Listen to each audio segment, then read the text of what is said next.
శ్రీ రాజరాజేశ్వరి అమ్మవారి దేవస్థానంలో శరన్నవరాత్రుల ఏర్పాట్లపై సమీక్ష నిర్వహించిన ఎమ్మెల్యే కోటంరెడ్డి శ్రీధర్ రెడ్డి.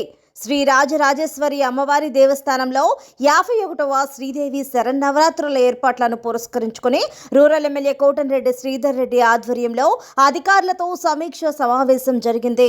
ఈ నెల 22వ తేదీ నుంచి వచ్చే నెల 2వ తేదీ వరకు జరిగే నవరాత్రి ఉత్సవాల కోసం ఏర్పాట్లను సమీక్షించిన ఎమ్మెల్యే కోటంరెడ్డి శ్రీధర్ రెడ్డి భక్తులకు ఎలాంటి ఇబ్బందులు కలగకుండా అన్ని శాఖల సమన్వయంతో పనిచేయాలని ఆదేశించారు.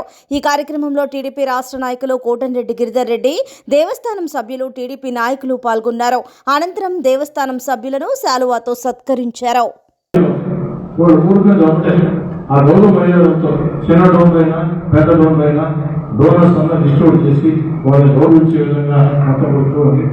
అదేవిధంగా ఈ యొక్క దేవస్థానం ఏర్పడినప్పటి నుంచి ట్రస్ట్ బోర్డు సభ్యులు ఎవరైతే ఉన్నారో మాజీ వారందరికీ ఒకరోజు సన్మాన కార్యక్రమం ఎప్పుడైనా గతంలో పెట్టాం, మధ్యలో గ్యాప్ వచ్చింది.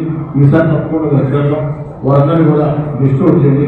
అంతిమంగా ట్రస్ట్ బోర్డు సభ్యులు అందరూ కూడా కోరుతున్నా, దయచేసి అందరూ కూడా దేవుడు ఇచ్చిన అవకాశాన్ని సద్వినియోగం చేసుకుని ఎక్కడా కూడా ఆధిపత్య ధోరణం, భక్తుల మనోభావాల్ని ఇబ్బంది పెట్టే పద్ధతులను పాల్పడకుండా బ్రహ్మాండం జరిగిన ఉత్సవాలు. ట్రస్ట్ బోర్డు అంటే ఎలా ఉండాలంటే 2025 ట్రస్ట్ బోర్డు ఎలా ఉండిందో అలా ఉండాలని మంచి పేరు తెచ్చుకునే విధంగా ముందుకు సాగాలని చెప్పి కోరుతున్నాను.